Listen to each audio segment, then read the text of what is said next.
नमस्कार दोस्तों, मैं राकेश शाह आपके अपने YouTube channel walk with bug पे आपका स्वागत स्वागत करता हूँ। मेरे एक दोस्त ने एक्चुअली मुझे एक रिक्वेस्ट की थी कि मैं ऑब्जेक्ट ओरिएंटेड कंसेप्ट जो है पीएचपी में, तो उसके ऊपर एक वीडियो सीरीज बनाऊं। तो एक्चुअली हमारी फिलहाल तो एक सीरीज चालू है जो अभी सीएसएस पे डिपेंड है और सीएसएस के ऊपर ही चालू थी। अभी उनके रिक्वायरमेंट पे ये जो आज के टॉपिक जो है मेरा, वो मैं उप्स यानी ऑब्जेक्ट ओरिएंटेड कंसेप्ट जो है, तो उसके ऊपर सीरीज स्टार्ट कर रहा हूँ। और जैसे जैसे पॉसिबल होगा तो एक एक एक दिन बाद में एक सीएसएस एक ऑब्जेक्ट ओरिएंटेड ऐसे करके वो पूरा कवर कर लूंगा। ज्यादा उसको टाइम लगेगा नहीं। तो देखते हैं कैसे कवर कर सकते हैं। ऑब्जेक्ट ओरिएंटेड एक बहुत ही एसेंशियल टॉपिक है एक्चुअली। जब आपको किसी फ्रेमवर्क में काम करना होता है तो वो फ्रेमवर्क पूरी तरह से ऑब्जेक्ट ओरिएंटेड कंसेप्ट पे डिपेंडेंट होता है। उसका वर्क प्रोसीजर जो रहता है वो ऑब्जेक्ट ओरिएंटेड के थ्रू ही चलता है। नॉर्मल जैसे हम प्रोसीजरल ओरिएंटेड कुछ काम करते हैं या प्रोसीजरल ओरिएंटेड डेवलपमेंट प्रोग्रामिंग करते, तो वो कोई मायने नहीं रखता आपके फ्रेमवर्क टाइप में। जब आप फ्रेमवर्क पे स्विच होते हो तो उस टाइम पे आपको मैंडेटरी है कि कुछ तो भी ऑब्जेक्ट ओरिएंटेड कंसेप्ट आपको आनी चाहिए। बहुत सारे लोग क्या करते हो, फ्रेमवर्क सीख जाते पर उनको आइडिया नहीं रहता object oriented concept actually work कैसे करती है। दो तीन कंसेप्ट रहती है, जैसे अभी ऑब्जेक्ट ओरिएंटेड कंसेप्ट के ऊपर एक जो है क्लासेस एंड ऑब्जेक्ट, तो उसके ऊपर पूरा फ्रेमवर्क चलता है। तो बहुत सारी चीजें जैसे इनकैप्सुलेशन हुआ, इनहेरिटेंस हुआ, एब्स्ट्रैक्ट क्लास हुआ, या फिर आपका नेम स्पेसेस हुआ, ये बहुत सारी चीजें ऑब्जेक्ट ओरिएंटेड में। और पीएचपी 7 में तो बहुत सारी इम्प्लीमेंटेशन हुई है नई। तो उन सब चीजों के बारे में हम बात करेंगे। ऑब्जेक्ट ओरिएंटेड कंसेप्ट का आपका एक बेनिफिट रहता है, अगर आप ऑब्जेक्ट ओरिएंटेड कंसेप्ट पूरा प्रिपेयर कर लेते हो तो ऐसे पकड़ के चलो आप खुद का भी एक फ्रेमवर्क बना सकते हो अगर आपको ऑब्जेक्ट ओरिएंटेड कंसेप्ट आती है तो, राइट। तो आप उसके ऊपर बहुत सारे काम कर सकते हो। ऑब्जेक्ट ओरिएंटेड का एक और बेनिफिट रहता है, हमें कम से कम कोड में बहुत ज्यादा टास्क परफॉर्म कर सकते हैं हम by using object oriented flow, right. तो ये ऐसे कुछ पॉइंट है जो मैंडेटरी बताना। तो आपका फोकस ज्यादा जाना चाहिए ऑब्जेक्ट ओरिएंटेड कंसेप्ट पे। तो मैंने जो एक पिछला वीडियो बनाया था वो CRUD ऑपरेशन का, तो उसमें भी मैंने MySQL आई का PHP का दोनों कंबाइन करके एक ऑब्जेक्ट ओरिएंटेड प्रोसीजर में ही उसको मैंने पूरा प्रिपेयर किया था वो वीडियो।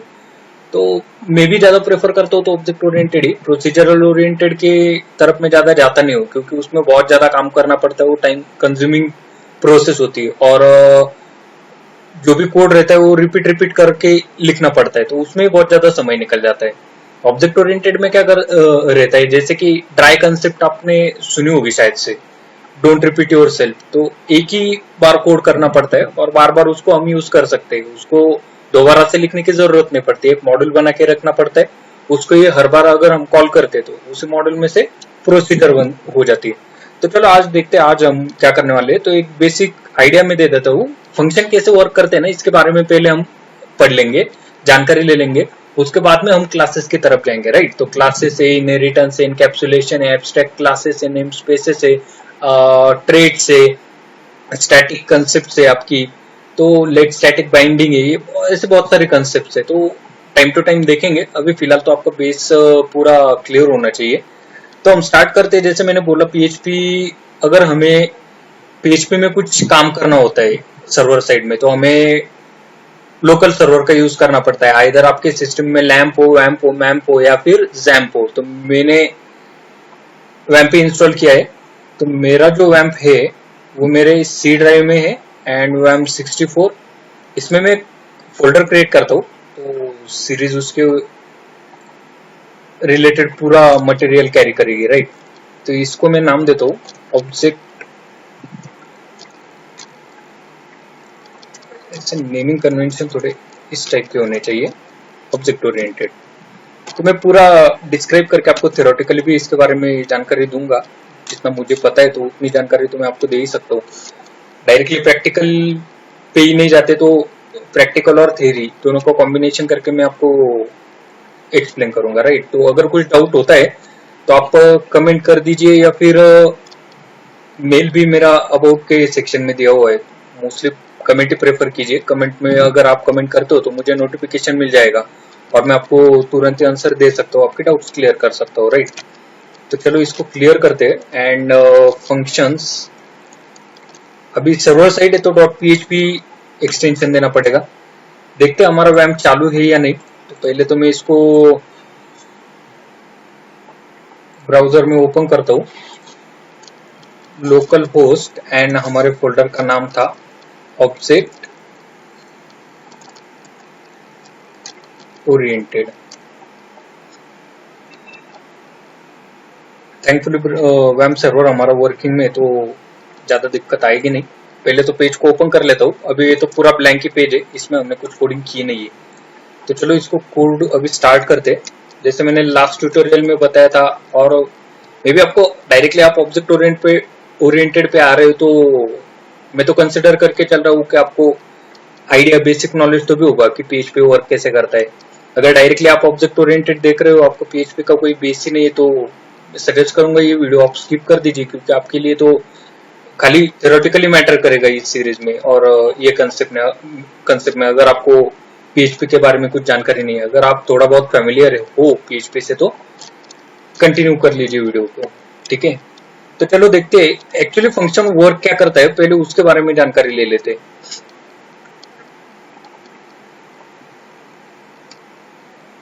मान के चलो मैं एक स्टूडेंट हूं और स्टूडेंट के रिलेटेड बहुत सारे ऑपरेशंस परफॉर्म किए जाते हैं, राइट।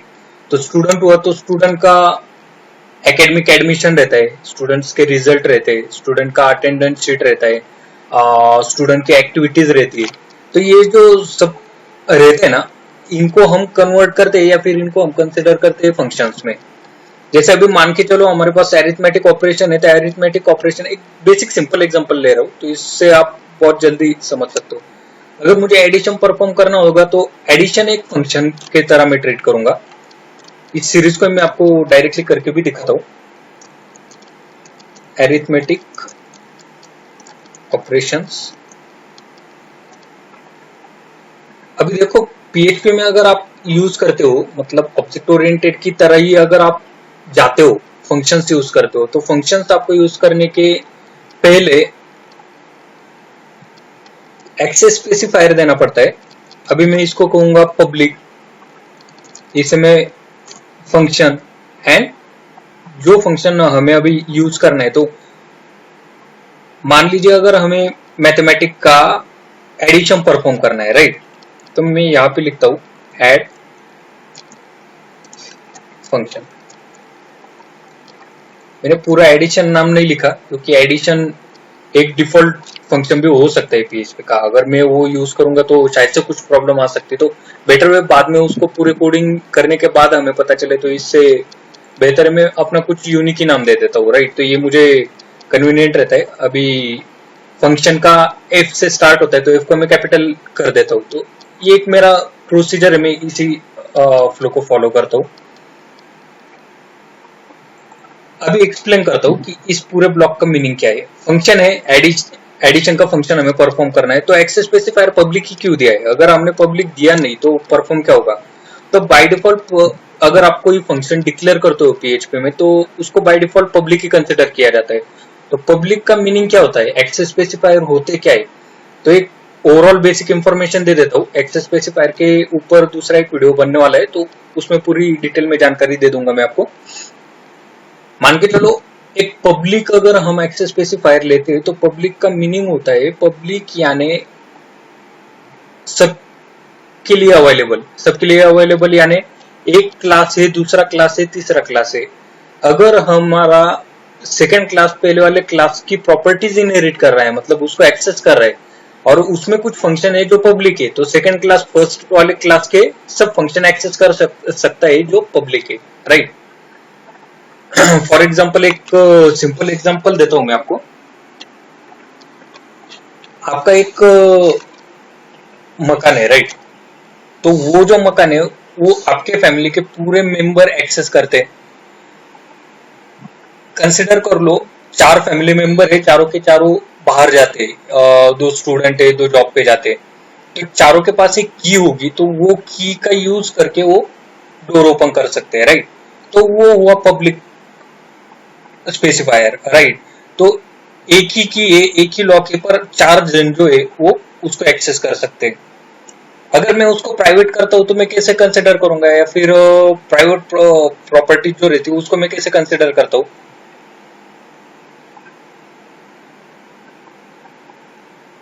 कंसिडर कर लो, उसी घर में एक कोई एक्सेस दिया हुआ है, एक ही मतलब उसी मकान के अंदर एक अलमारी है, उस अलमारी में से फाइनेंशियल कुछ कैलकुलेशन के लिए या फिर अकाउंटिंग के लिए एक ही ऐसा बंदा रहता है जिसको परमिशन रहती है मतलब पैसे निकालने की या फिर कोई भी फाइनेंशियल एक्टिविटीज परफॉर्म करने की, तो वो पर्सन ही खाली वो तिजोरी एक्सेस कर सकता है, तो वो उसका प्राइवेट, राइट। तो उसके अलावा वो अलमारी कोई दूसरा खोल ही नहीं सकता, क्योंकि जो की है वो उसी एक बंदे के पास है, दूसरे बंदों के पास नहीं है, फैमिली के किसी मेंबर के पास नहीं है, तो वो हुआ प्राइवेट।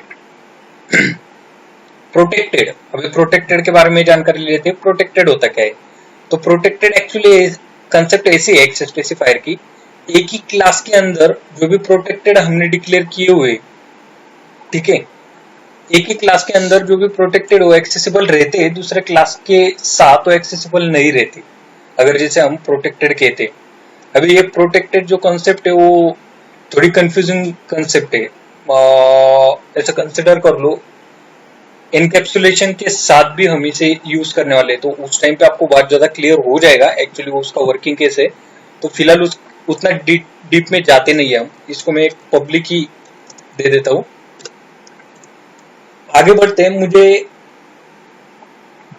अभी एक ब्लॉग बना रहा हूं मैं एडिशन का, तो मैं ऐसे मान के चलूंगा मेरे पूरे प्रोजेक्ट में मुझे एडिशन परफॉर्म करनी है लगभग 50 पेजेस में, तो 50 पेजेस में या 50 टाइम में ये पूरा कोड तो करते बैठूंगा नहीं एडिशन का। तो मैंने उसको कन्वर्ट कर लिया ऑब्जेक्ट ओरिएंटेड के फ्लो में और मैंने उसका एक मॉड्यूल बना दिया। तो मैं क्या करता हूं, जो भी कुछ वैल्यू मुझे मिलेगी वो वैल्यू में $A कंसिडर करता हूं एंड $B कंसिडर करता हूं, राइट। अभी $A $B क्या है, तो ये दोनों एक वेरिएबल है, $A एक वेरिएबल, $B एक वेरिएबल। अभी मैं क्या करूंगा, इसको वैल्यू असाइन करूंगा सबसे पहले। तो फिलहाल हम फंक्शन के अंदर ही काम कर रहे हैं, राइट, फंक्शन के बाहर का स्कोप हम देख ही नहीं रहे। तो यहाँ पे मैं वैल्यू असाइन करता हूँ 10 एंड B को वैल्यू असाइन करता हूँ 30। तो अभी इनके एडिशन करता हूं मैं, $A प्लस $B, इसको एक नए वेरिएबल में स्टोर कर लेते हैं। डायरेक्टली ऐसे भी प्रिंट किया तो भी चलता है, कुछ दिक्कत होती नहीं है, पर ये एक अच्छी हैबिट है, ये हम कर सकते हैं। और इको में मैं प्रिंट करता हूं addition of $A and $B is equal to, and ये एडिशन $C में है तो मैं इसको प्रिंट कर देता हूं, ठीक है। अभी इसको मैं रन करता हूं तो ये जो आउटपुट मुझे मिलना चाहिए ये आउटपुट मुझे मिलेगा नहीं। क्यों नहीं मिलेगा, एक्सप्लेन करता हूं मैं आपको, पहले इसको रन करके दिखा देता हूं, राइट। तो अभी अनएक्सपेक्टेड पब्लिक का इशू आ गया। अनएक्सपेक्टेड पब्लिक यानी ये जो है ये किसी क्लास के अंदर कैरी नहीं है, राइट, कोई क्लास इसको कैरी कर नहीं रहा है, किसी क्लास की ये प्रॉपर्टी नहीं है फिलहाल, तो क्लास के बाहर है, मतलब क्लास का और इसका कोई कनेक्शन नहीं है। तो इसके वजह से इसने क्या किया, एरर दे दी। तो अभी हम इसको पब्लिक ही कंसिडर कर रहे हैं, तो मैं इसका पब्लिक निकाल देता हूँ, इसको रिफ्रेश करता हूँ। अभी आप देख सकते हो इसकी एरर निकल गई है, अभी इसको कुछ एरर नहीं है, तो ये एक्सेसिबल है होल एंड सोल। जिस जगह पे आप इसको कॉल करोगे उस जगह पे एक्सेसिबल हो जाएगा, राइट। तो आगे बढ़ते, इसके एडिशन दिखानी थी और फंक्शन का आप बोलोगे इसका कुछ एरर होगा, तो एरर वगैरह कुछ है नहीं। अगर एरर रहता तो इसने एरर जनरेट कर दी होती। ये कॉल नहीं हुआ क्योंकि फंक्शन को हमने कॉल नहीं किया। अभी फंक्शन को मैं कॉल कर रहा हूं, ये फंक्शन को मैंने किया कॉल, इसको करता हूं रिफ्रेश। तो आप देख सकते हो addition of 10 and 30 is equal to 40। मैं इनकी वैल्यू भी चेंज कर देता हूँ, इसको करता हूँ मैं 90 एंड ए की वैल्यू एज इट इज, तो addition of 10 and 90 is equal to 100। तो इस तरह से कुछ फंक्शंस वर्क करता है। अभी हमें क्या करना है, यही प्रॉपर्टीज का यूज करके एक दूसरा पेज बनाता हूं मैं, उसमें मुझे एक्सेस करना है, राइट। तो एक बेसिक एग्जांपल कैसे रहता है, तो मैं एक पेज क्रिएट करता हूँ एंड इस पेज को मैं नाम दूंगा demo.php।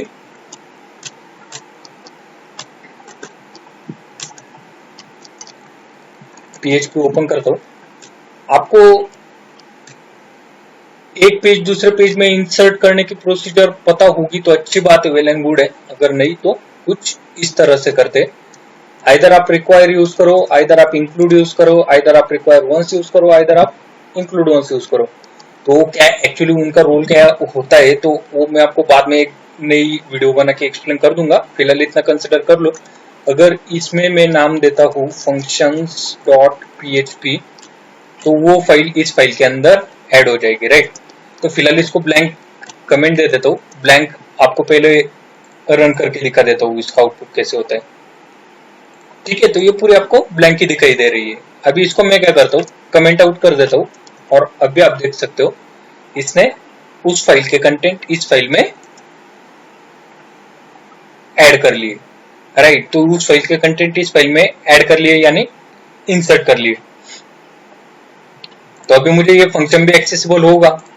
तो अगर मैं आउटपुट यहाँ पे नहीं दिखाना चाहता तो मैं कुछ इस तरह से अगर करूंगा, पहले वाले पेज पे चलते हैं हमारे, इसको अभी मैंने रिफ्रेश किया तो इस फाइल का मेरा पर्पस इतना ही सीमित रहेगा इसी तक कि मैं इसमें खाली ऑपरेशन परफॉर्म करूं और जिस जगह पे मुझे प्रिंट करना है उस जगह पे मैं उसको प्रिंट कर दूं।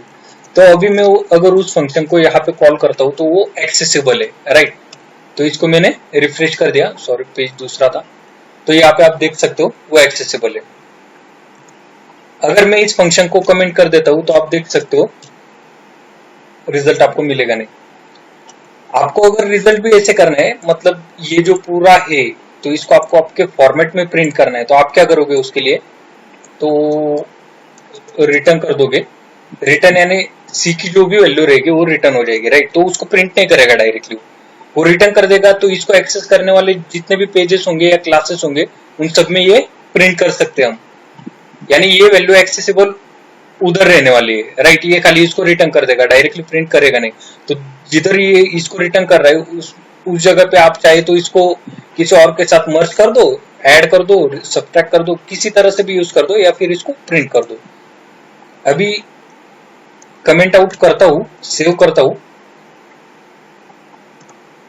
आपने देखा पूरा पेज ब्लैंक है। ब्लैंक क्यों? क्योंकि इधर हमने वैल्यू को खाली रिटर्न किया है, हमने प्रिंट किया नहीं।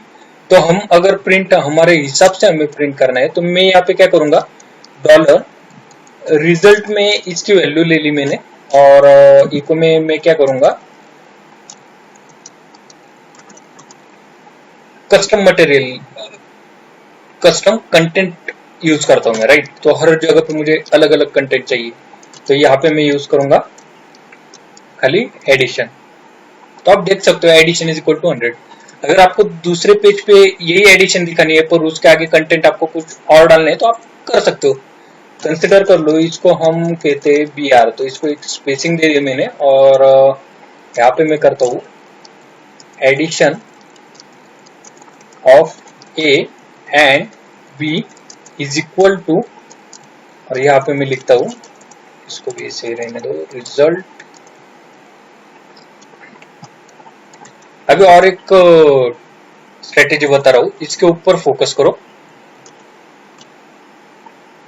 देखा, ये है आपका रिजल्ट प्रिंट करने का एक और नया तरीका। तो आप डायरेक्टली बाहर निकल के उसको कॉन्केटनेट कर सकते हो, वो भी अच्छे प्रैक्टिस में तो यही प्रेफर करता हूँ most of the time.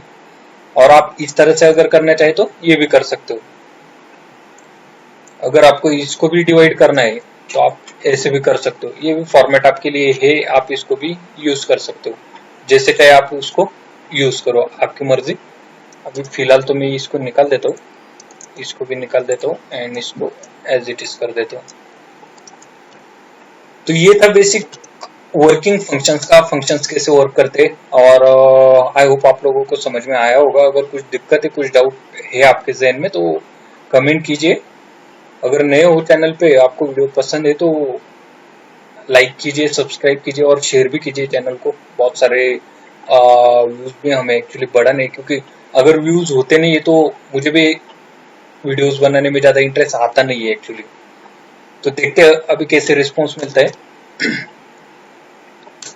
And कल एक और टॉपिक के ऊपर वीडियो बनाऊंगा जहाँ पे हम क्या करेंगे, इसको कस्टम वैल्यू पास करेंगे। कस्टम वैल्यू यानी अगर हमारे पास 5 अलग अलग मॉड्यूल है, 5 अलग अलग मॉड्यूल के अंदर हमें एडिशन का ही फंक्शन परफॉर्म करना है, तो एडिशन का फंक्शन तो परफॉर्म करना ही है, पर 5 पेजेस में वैल्यू हमें अलग अलग पास करनी है।